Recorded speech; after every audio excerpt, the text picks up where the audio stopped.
1, Scene 1. Lights up. Bird chirping sounds. The stage is bare except for a bed. A crown is hung on the bed frame. Bettina is lying on the bed. Bettina has no audible lines. All of her scripted lines are actions. Sleeps. Lights stay up for 10 seconds. Lights down. A long pause. Lights up once more for 10 seconds. Sleeps. Rolls over.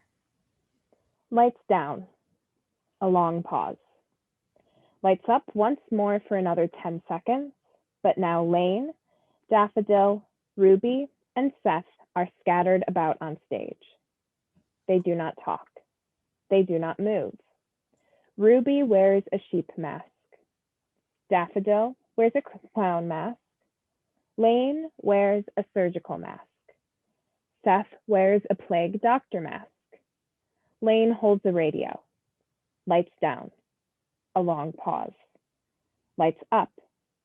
Male news reporter and female news reporter are now standing on stage perfectly still. Each is holding a microphone, not a hair out of place. Stillness. Sits up, gasping. Breathes heavily. Lane moves. He turns the radio on. In breaking news, sources have reported that Disneyland will be closing effective Friday. If you're interested in one last trip with the kiddos. Thrill microphone feedback covers what male news reporter says. He moves his mouth as if still talking. A woman clothed with sun, with the moon under her feet and a crown of 12 stars on her head. She was pregnant and cried out in pain as she was about to give birth. The Book of Revelation, chapter 12, verses 1 through 3. After postponing the Sydney Summer Olympics. Feedback again. He moves his mouth as if still talking. The Book of Revelation, of course, being the only apocalyptic text in the New Testament. An executive agreement to cancel. Sports fans, I mourn with you. Lane turns the radio off. Lays down. Goes back to sleep. Lights down. Ruby leaves the stage. Lights up. Sits up, gasping. Looks around wildly. The bird chirping dies down a bit. Lane turns on the radio. White noise starts playing. In breaking news, sources claim. Feedback again. He moves his mouth as if still talking. Clutches ears. On September 23, 2017, an astronomical alignment consisting of the constellations Virgo and Leo, the Sun, the Moon, and planets Mercury, Mars, and Venus occurred over Jerusalem. As many as 7 million lives in the United States alone, 1,400 hospitals have been reported to be closing their doors. Fulfilling Revelation's apocalyptic prophecy word for word. Lane turns the radio off. Lays down. Goes back to sleep. Lights down. Daffodil leaves the stage. Lights up. The bird chirping dies entirely. Lane turns on the radio. The white noise gets louder. In breaking news, officials have reported that at least 6 states nationwide have lost power. Sources claim that Arizona, Nevada, New Mexico, Iowa, Indiana, and Nebraska are all... Feedback again. He continues to move his mouth as if talking. Shoves head under pillow. This astronomical alignment is known as the Revelation 12 sign. Radio silence from almost every other first world country. Is this the end of the world as we know it? It is also known as the Woman of the Apocalypse. Lane turns the radio off. Lights down. Seth leaves the stage. Lights up. Half the stage is transformed into a wasteland. 4 logs face a fire pit. In the center of the pit stands a vase full of daisies. Behind the logs, there is a dirty sign reading, "The people of Iowa welcome you." The other half of the stage remains empty. The bed should be on stage at all times. Lights up. Lane is sitting at his spot on the fire pit. He takes off his mask and places it in the fire pit. Wakes up. Cries out. Sits up. Breathes heavily. Lane turns the radio on. In breaking news, The white noise stops. Silence. Male news reporter and female news reporter turn to Bettina. congratulations, you slept through the apocalypse. You woke up in a different world. Don't you see what you've done? We're dead. They're dead. They're all dead. And all you did was sleep. Swings legs off of bed. Stares at male news reporter and female news reporter uncomprehendingly. Who knows? Maybe you're dead too. Ask him. Male news reporter and female news reporter gesture to Lane in sync. There's no more news stations. No more news. No more people to report news to. The world's gone to nothing. Ruby enters and takes her place at the fire pit. She takes off her mask and places it in the fire pit. All of the wings have been torn off all of the butterflies. They're wriggling in the dirt now. Do you see them? Do you feel them between your toes? Looks at ground. Looks at bare feet. Picks feet off ground. Sits crisscross on the bed. Seth enters and takes his place at the fire pit. He still is wearing his mask. There's a new world order. A no world order. An executive order given by an executive that's been executed. Put to sleep. Euthanized. You realize you missed all that, right? We didn't have the heart to wake you. Daffodil enters and takes her place at the fire pit. She takes off her mask and places it in the fire pit. None of us have much heart anymore. A slight correction. If none of us had any heart, we'd be dead.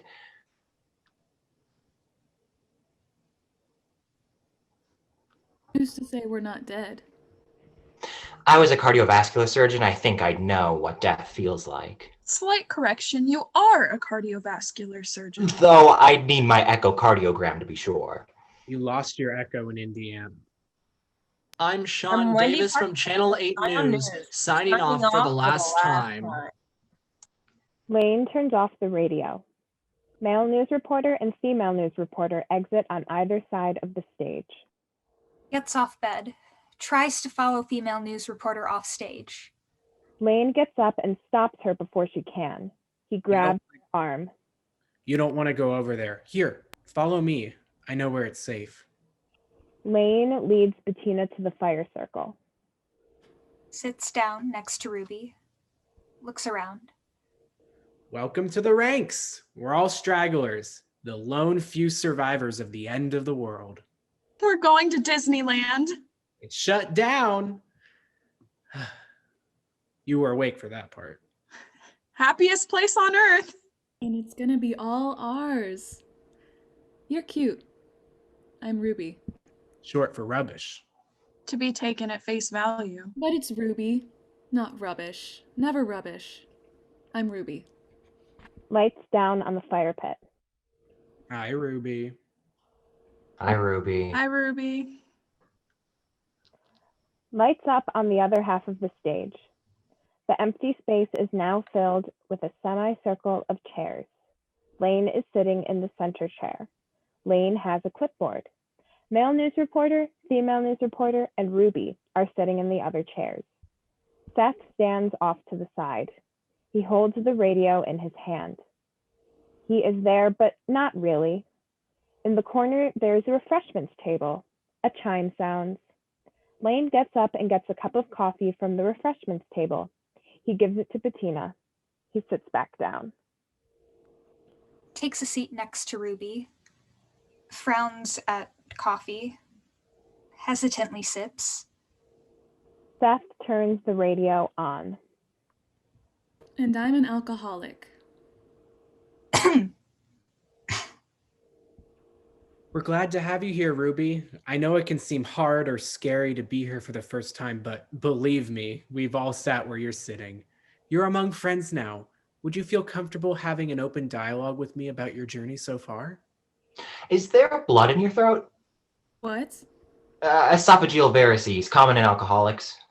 Rubs throat. Where do you think your problem stems from? My problem? Your alcoholism. My genetics.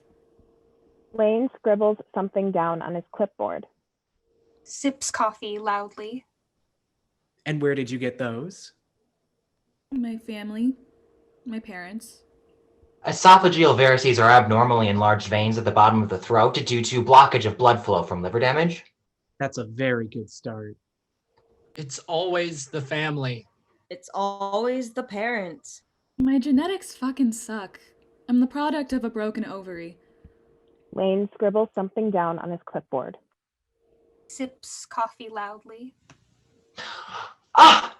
Non-disjunction. It's always the mothers. No.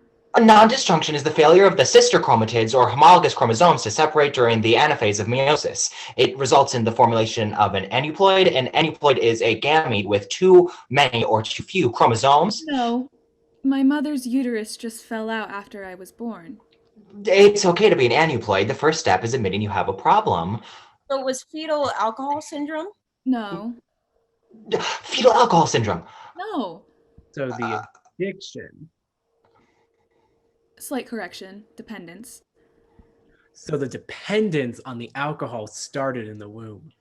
Fetal alcohol syndrome is a damaging condition resulting from exposure to alcohol in the womb. No. My mother's uterus just fell out. She doesn't have a uterus anymore. So now you're an alcoholic. No, she's been an alcoholic since the womb. No, she's been an aneuploid since the womb. I'm not an alcoholic.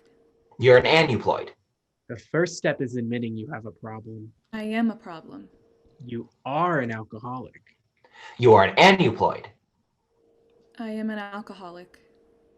And how does that make you feel? Like someone shot me in the throat and the wound grew teeth and lips and a tongue and hasn't stopped screaming since. That's just the esophageal varices. Lane scribbles something down on his clipboard. Sips coffee loudly. At least you can scream. God can't even open her mouth. Yawns. Oh, look at that. The world is full of surprises. Like fetal alcohol syndrome. Like non-disjunction. Like paper cuts. Like God. Like grass. Lights down on the AA meeting. Lights up on the fire pit. A chime sounds. Seth, Lane, Bettina, and Ruby are back in their exact positions. There are a few empty coffee cups at Bettina's feet. The sign has switched to now say, Nebraska, the good life. Daffodil kicks at the dirt. God, I miss the grass. God, grant me the serenity to accept the things I cannot change, courage to change the things I can, and wisdom to know the difference. A long pause. A single bird chirp. Everyone but Bettina looks around, surprised. Notices the vase. Reaches forward and touches a flower. Smiles. Another bird chirp. Do you like it? I made it. I'm an artist. Was an artist. Am an artist. Was. Am. Was. Why is it always was with you? It's am. I am an artist. I am alive. I am here. I am an artist. I am an artist. There's no am in the apocalypse, Daffodil. The world is over. Life is over. Just ask the butterflies. Was is all there is now. Was. I was a doctor. Life was over when she went to sleep. She closed her eyes and everyone packed up their toothbrushes and opened their windows and moved on. That's Seth. Short for stethoscope. I was a doctor. And I am an artist. Lights down on the fire pit. Lights up on the other half of the stage. It is now an art museum in ruin. Tattered famous paintings are strung on the walls. They are all crooked. Dust and rubble and dirt are everywhere. Daffodil stands, looking at the wall of ruined art. Bettina stands at her side. Male and female news reporters stand together, a little further off. A large stack of paintings lay beside Daffodil. A chime sounds. Daffodil hangs up a painting of a butterfly. Its wings are ripped off. She takes a step back, admiring her work, then moves forward and straightens it.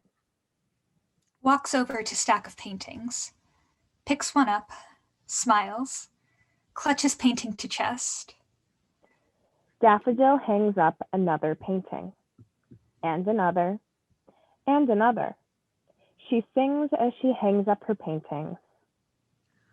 Ring around the rosy, pocket full of posy, ashes, ashes, we all fall down. Lane steps into the museum. He does not interfere. He does not speak. He just watches. Notices Lane. Takes a step away from him. Daffodil turns to Bettina expectantly. Frowns.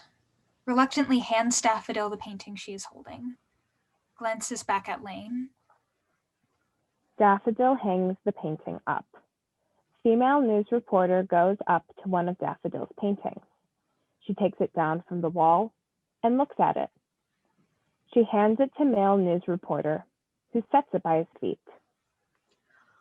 Ring around the rosy, pocket full of posy, ashes, ashes, we all fall down. Daffodil looks at her paintings and smiles. You know, I think this is still considered breaking and entering. Holy shit! Daffodil slaps her hand over her mouth. Female news reporter takes down another painting. She hands it to male news reporter, who sets it by his feet. Sorry, I don't normally swear. It's just, I scared you? I didn't expect to start hallucinating so early into the apocalypse. Ah, I see. That's understandable. So you are? I'm Lane. No. Oh? No, I meant, so you are a hallucination. Oh. No. You're not? No, I'm a used car salesman. What are you? Currently? Yes. Confused. Turns away from the conversation. Admires Daffodil's paintings. And an artist. What? Lane walks forward to get a better view of Daffodil's paintings. He stands next to Bettina. Female news reporter takes down another painting. She gives it to male news reporter, who gives the painting to Bettina. Clutches the painting to chest. Your paintings, you're an artist? Oh, yes. They're beautiful. Thank you. You're really not a hallucination? Scout's honor. Pinky swear? Lane pinky swears. Male and female news reporter pinky swear in the background. They hold this position. Sailor's promise. So there are other people, living people? Male and female news reporter break their pinky swear stance. They walk off on either side of the stage, each taking one of the paintings they took down with them. There are a few of us. Third time's the charm. Third time's the carb. Beer is my carb of choice. Art is my beer of choice. What are you doing? Currently, Yes. we're going to Disneyland. Disneyland? Happiest place on earth. What are you doing? I'm an artist. I see. I always wanted my work to be hung in museums. I see. Hangs up the painting she is holding. It is crooked. The end of the world shouldn't stop my dreams. I see. Just because I'm dead doesn't mean I should stop living. You're not dead. I'm not? When did you last brush your teeth? I lost my toothbrush. In Indiana? In the apocalypse. When did you last open a window? I don't know. You're not dead then. I'm not? And I'm not a hallucination. You're not? Would you like to join us? Join who? The living. I don't know. Just because the world ended doesn't mean you should stop living. Have you ever been to Disneyland? No, but I'd like to. Then do it! I'd like my art to be in a museum. It is. It is. And you're not a hallucination? No. You're real? Yes. You're an alcoholic? The first step is admitting you have a problem. You're an aneuploid. That's Seth. Klinefelter syndrome, XXY. Seth? Short for stethoscope. What should we call you? What should you call me? You're joining us. Oh, yes. To Disneyland? Oh, yes. Then what's your name? Oh, Your name? my name is aneuploid. No alcoholic. No Daisy, no. Lights down on museum. Lights up on fire pit. A chime sounds. Bettina, Lane, and Daffodil are back in their spots. Even more empty coffee cups are at Bettina's feet. The sign now reads, "Welcome to New Mexico, the land of enchantment." The paintings that male and female news reporters stole are hanging on the sign. My name is Daffodil.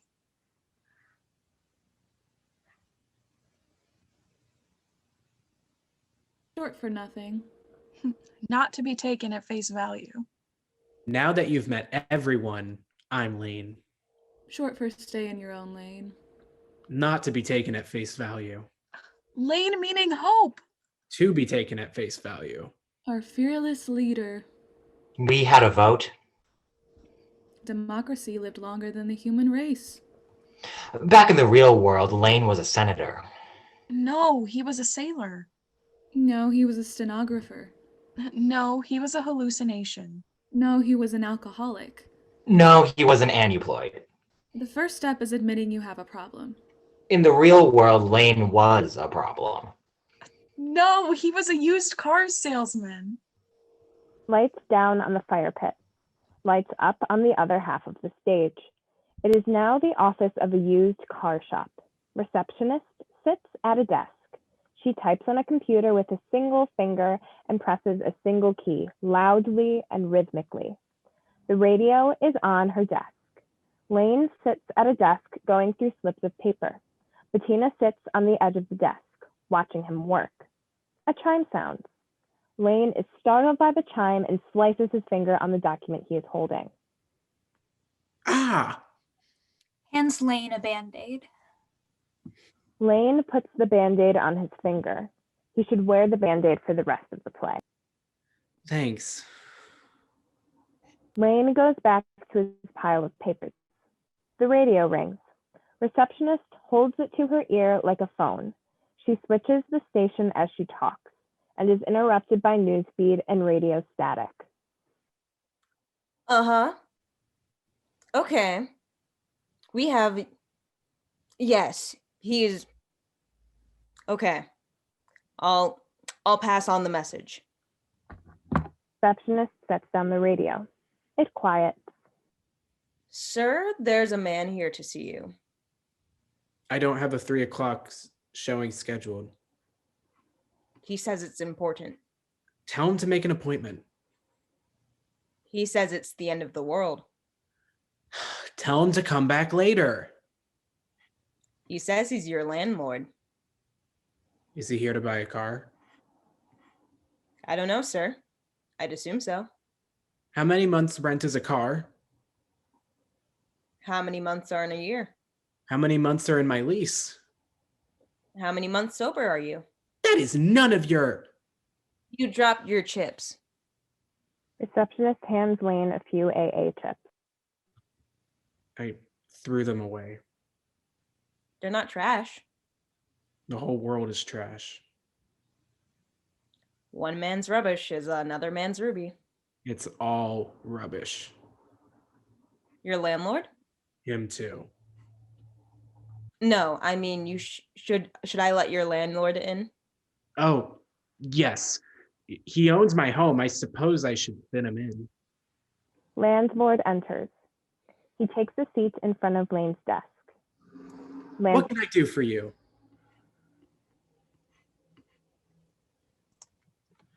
These conversations are always hard. What? It seems we have a bit of a problem. The first step is... There's a doctor.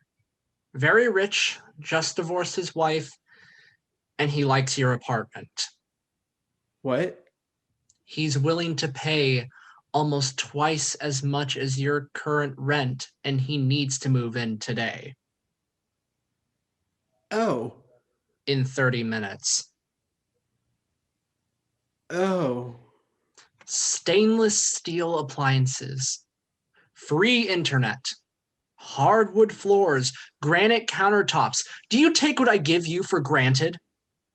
I've lived in that building for 10 years. It's not the end of the world. I've got cars out back. There's plenty of fish in the sea. You can take however many you want. I'll pay for rent. There's plenty of houses in the world. Cruise control, automated GPS, battery brakes, rear view mirrors. With all those mirrors, you should have seen this coming.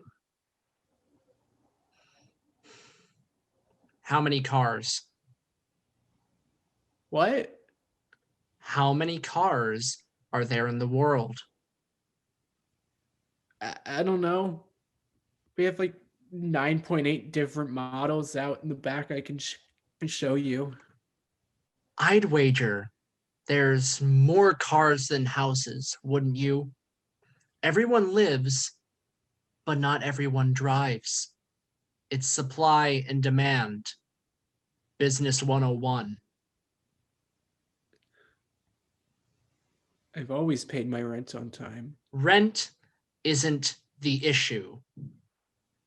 Then what's the issue then? Money. I have Money makes the world go round. cars! You can have any of them. All of them.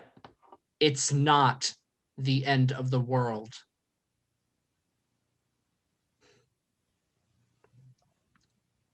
Give him the notice.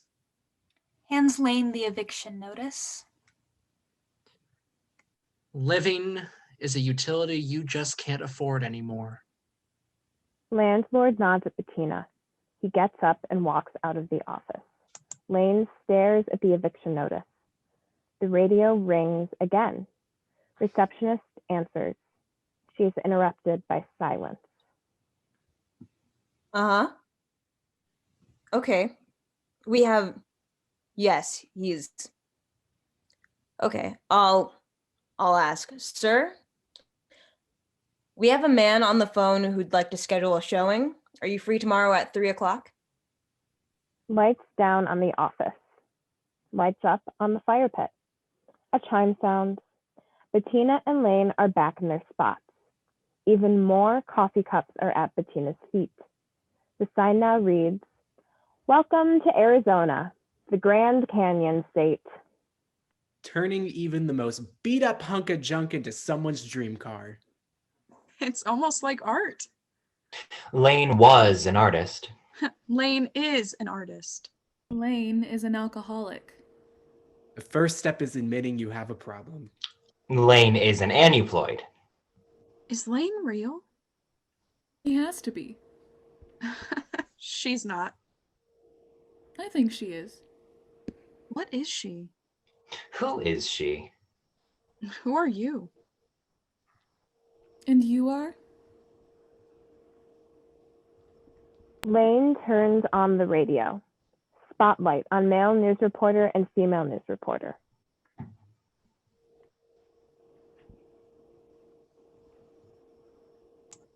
She's hypersomnia. She's God. Hypersomnia, a sleep disorder categorized by excessive drowsiness in which a person has trouble staying awake during the day. She's nonverbal. She's Bettina. Nonverbal. Nonverbal. She's nonverbal. Nonverbal autism is a specific subset of autism where a person is unable We to... get it. She doesn't fucking talk. Lane turns the radio off. Spotlights down on male news reporter and female news reporter. You two could learn something from her. Be nice, Daffodil. I am nice. You were nice. I was a doctor. You are a doctor. The first step is admitting you have a problem. Lights down on the fire pit. Lights up on a surgery room. A chime sounds. Seth and Bettina watch as patient sleeps on an operating table. Nurse wheels in a tray of tools. Seth is not wearing his plague doctor mask. Scalpel. Scalpel.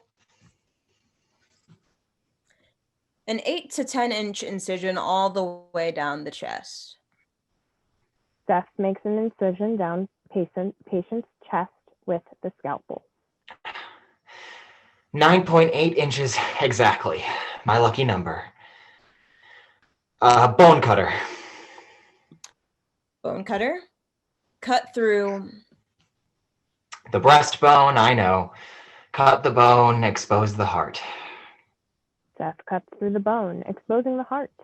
Nurse stares at the heart in awe. Oh, Oh, I love this bit. When the heart is visible. I know you do. It's right there. It's just an organ. It's more than that. What is it then? The end of the world. For who? For the patient. For you. For your wife. For me.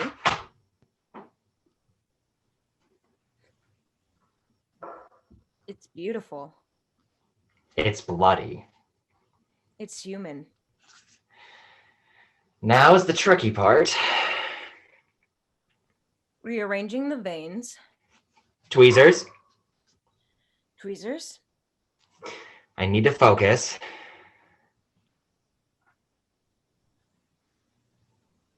A long pause as Seth works on the heart, entirely silent.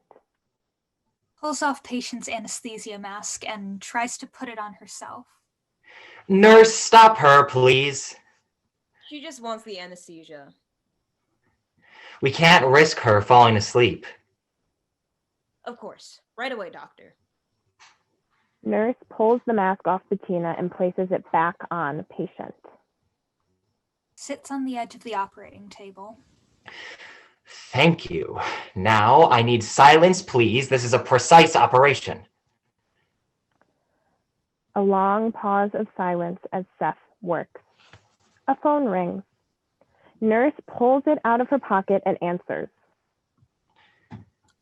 Hello? No, it's not.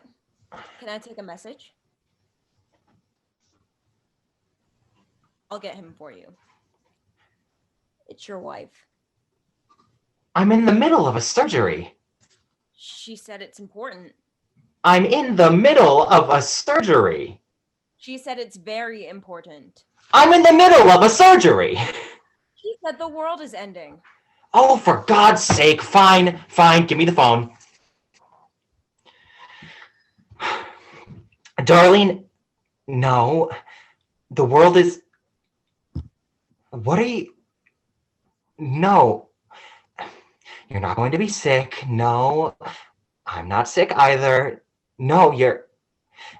yes, I like the egg salad sandwich you packed me. Yes, the ice pack kept it cold. No, I didn't like my coffee. Why you... Honey, you packed vodka in my thermos. I don't care if the couples therapist said I need to loosen up. I'm a cardiovascular surgeon. I can't afford to drink on the job. No, darling, I don't hate you. Yes, I still love you. No, the world isn't ending. Why? Yes, okay, all right, fine. Are you tucked in? Okay. Well, I just finished rerouting the veins to make a new patch around the blocked artery. Yes, now the blood can flow. Now I am stitching the thermos back together, or the breastbone back together. No, the patient is not a woman, dear. I'm stitching with wire. No, not chicken wire. No, I don't want to hear about how your chickens are doing. I'm in the middle of a surgery.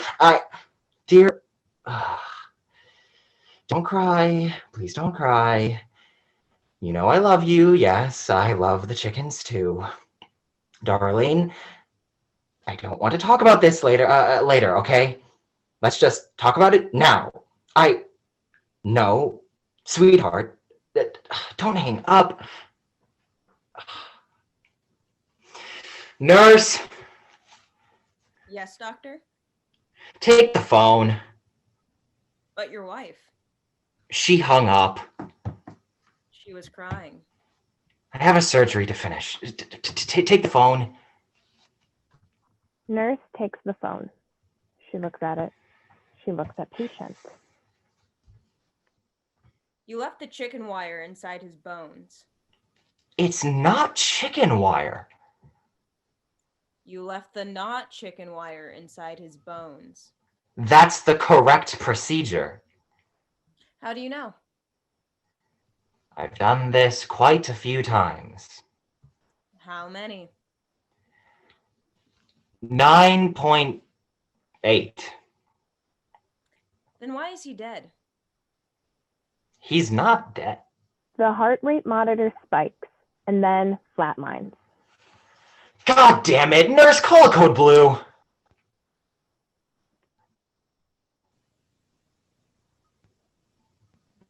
No? I won't call. Neither will your wife. You made her cry. We're losing him, come on! He's already dead. She just wanted to talk about her chickens. Pulls off patient's anesthesia mask and puts it on herself. Could you please keep God away from the anesthetic? Why should I? We can't risk her falling asleep again. Passes out. Nurse opens the phone and starts to walk out of the operating room. I'm going to call your wife. I need you in here helping me with the surgery. It's not surgery anymore. He's dead. Your wife is alive. Your wife is crying. I'm going to comfort her. Would you please call a code blue? I'm in love with your wife. I know. I'm sleeping with your wife. I know. We're going to run away together. Then what will I be left with?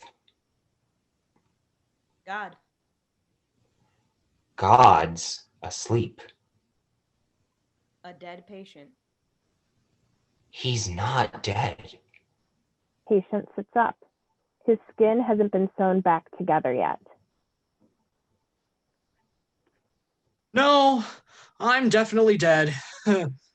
Nurse starts packing up her things. She puts the phone in her scrub pocket. I've got to go. I'm getting married to my wife in 30 minutes. But we never divorced. Your marriage was never real. We married in a church. It doesn't count. In the eyes of God? God can't see. She's asleep. Nurse walks off stage. Wedding bells are heard. Lie down. I need to finish this surgery. No. No? I'm dead. So what? So it's not a surgery anymore. Then what is it? A wake, a funeral, a morgue. The morgues are overflowing. What does death feel like? Wouldn't you like to know? Yes, I would.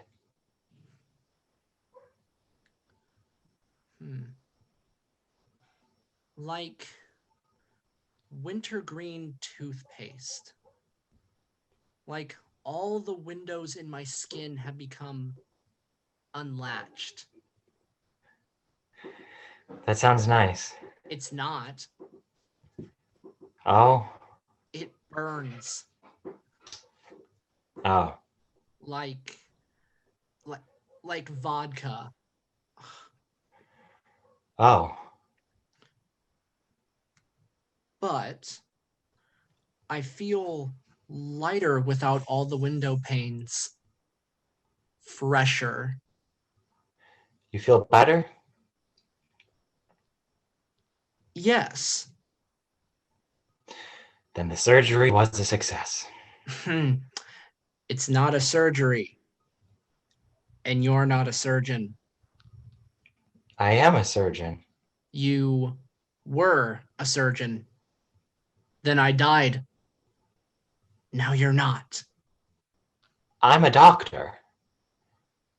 The first step is admitting you have a problem. I'm a doctor, not a problem. Nurse, call a code blue. We've got a problem. There were no problems with your surgery. I've done this before. How many times? 9.9. I was alive. Lights down on the operating room. Lights up on the fire pit. A chime sounds. Seth and Bettina are back in the exact positions. Seth is wearing his mask again. More empty coffee cups at Bettina's feet, to the point where it is almost comical. The sign now reads, "Welcome to Nevada, Pacific Time Zone." I was a doctor. You are a doctor. I was. You are. Was. Are. The first step is admitting you have a problem. I'm not a problem. I'm an aneuploid. I have one more chromosome than normal. Klinefelter syndrome. An extra X. It was my wife's, but I won it in the divorce. Now she's toothpaste. What? She's unlatched windows. Do you ever look at someone and think, this will be the last person I ever see? I hope someday I'm happy. I hope someday I'm alive. I hope when I die, the world will continue as it always does. I hope it stops. And the universe will be as it always is. Was. Is. Was. To be nothing and everything all at once. Of course you would know. You know everything. Yet nothing.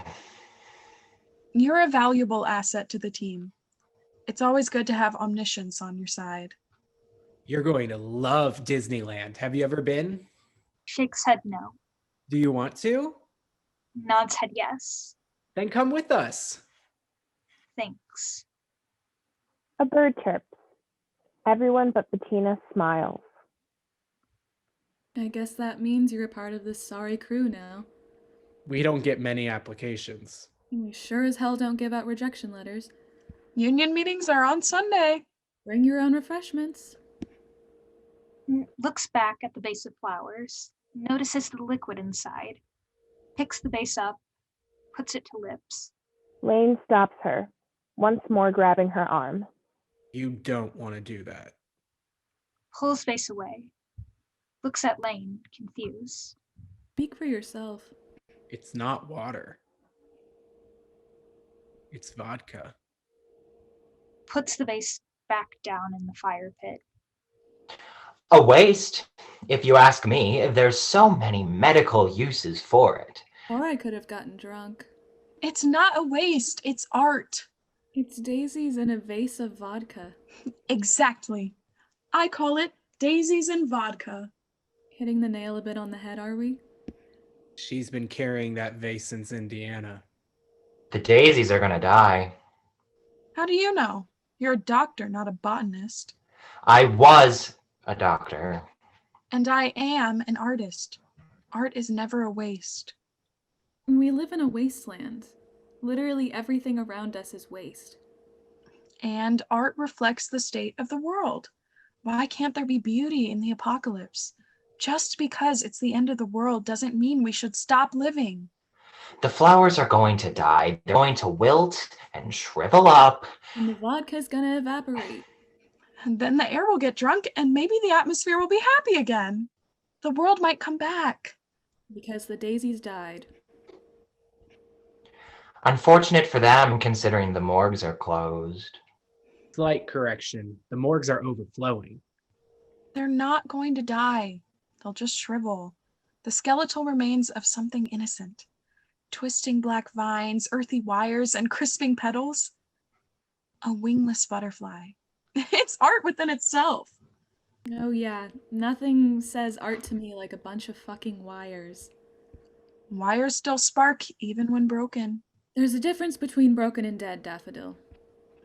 Just because the daisies died doesn't mean we should stop living.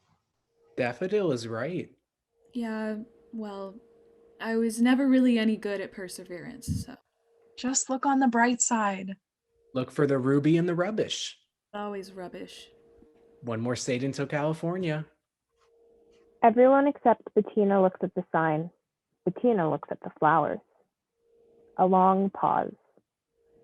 A bird chirps. Everyone except Bettina relaxes and smiles at each other. Daffodil adjusts the flowers in the vase and sings. Around the rosy, pocket full of posy, ashes, ashes, we all fall down. Pokes the tip of Seth's plague doctor mask, questioningly. She's right, you know. There's really no need for that mask anymore, Seth. If you were gonna die, you would have died. Times change. Things change. Flowers die. God, I wish I was drunk right now. Don't you dare touch that vase, rubbish. I was a doctor. I think I know proper safety precautions. What, so fucking sleepyhead over here gets to touch the art and I can't? Everyone sick already died. She didn't know what she was doing. I'm willing to forgive ignorance. She could still go back to sleep. She could wake up in a different world again, one where you're all sick. Ignorance isn't an excuse. Or dead. Ignorance isn't an alcoholic. I'm just being prepared. The first step is admitting you have a problem. In case she changes the world again? I have a problem. The world fucking ended. Precisely. And that makes her God? A weak fucking god. Cruel, too. What god would do this? To the world? To the butterflies? She gave you daisies, though.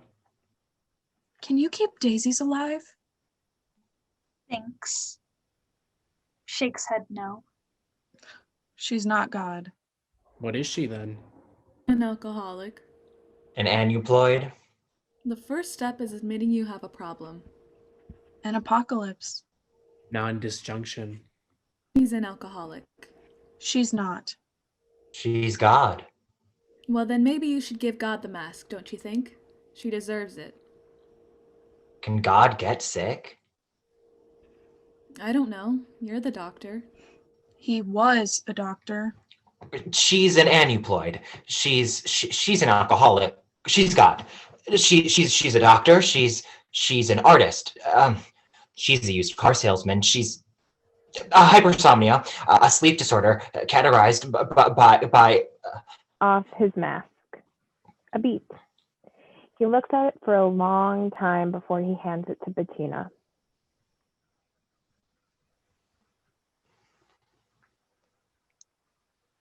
Looks at mask. Puts it on. Can't believe I called God cute. Setting my standards real high, huh? She's not God. She's just tired. she's hypersomnia, a sleep disorder categorized by Someone get her an upper then. August 16, 1977. Sources claim Elvis Presley, beloved king of rock and roll, is pronounced dead. Uppers killed Elvis. Everest.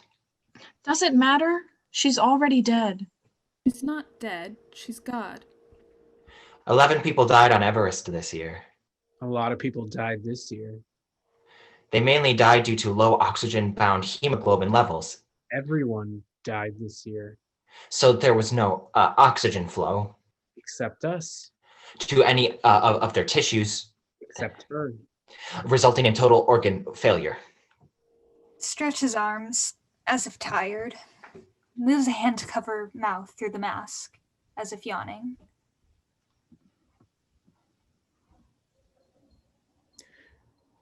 We should let her rest. We can't let her sleep. She wakes up and the world changes.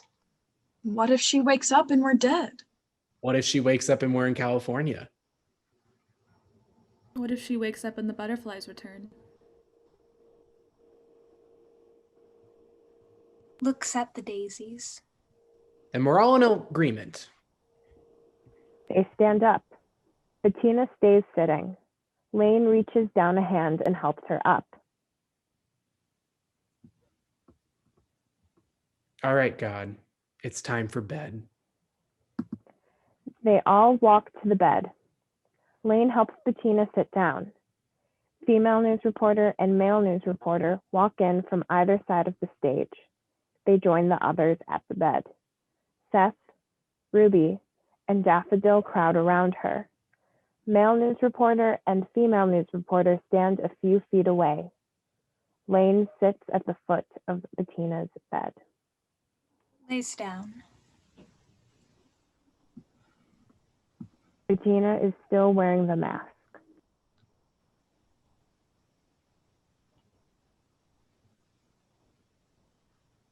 She's not sleeping. Insomnia, a sleep disorder categorized by Would you sing her a lullaby? Oh, of course. Ring around the rosy, pocket full of posy. Ashes, ashes, we all fall down. Shuffles. The robin on the steeple is singing to the people. Ashes, ashes, we all fall down.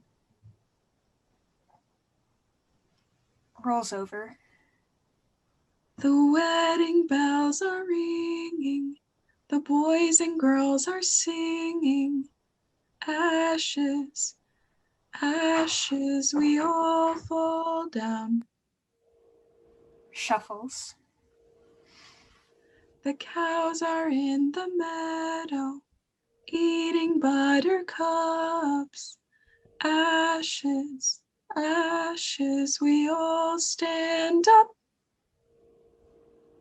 Rolls over. Oh, I know.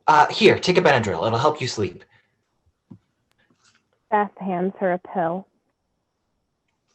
Puts pill under pillow. Medicine is rare, precious. I would know. I was a doctor. Well, don't waste it on her. She doesn't have a prescription. It's over the counter. Nothing is over the counter in a world where all the counters have been destroyed. That's a good counter argument. Stills. Sleeps. A long pause as everyone watches Bettina sleep. Seth, Ruby, and Daffodil slowly return to the fire pit. They should sit, staring at the state sign for the rest of the play. Lane, male news reporter, and female news reporter stay where they are. Surely there must be some counters. The world wasn't destroyed by a bomb. I wish it was. An atomic bomb. Then we'd be mutants. Or dying of cancer. Or dead. We are dead. The world is dead and God can't hear us. God's asleep. At least God's not dead. I'm starting to think she might be. Why don't you run an echocardiogram then? God knows nothing. I lost my echo in Indiana. How does a doctor lose an echocardiogram machine? I don't know. I was a doctor. Yet everything. What are you now? An aneuploid. I'm the state of the world. Ashes? We know nothing. Ashes in a fire pit full of daisies. Yet everything. What are you? We've got to face the facts. Face the future. There is no future. Taken at face value. Lane gently shakes Bettina. She does not wake up. Lane shakes her harder. She does not wake up. Lane looks back at the fire pit. For a moment, he looks at the state sign too. I think we may have a problem. How do you know that? The cows are in the meadow, eating buttercups. Ashes, ashes. How do you wake God up? Bird chirps. Daffodil hums. White noise. Radio static. Lights down.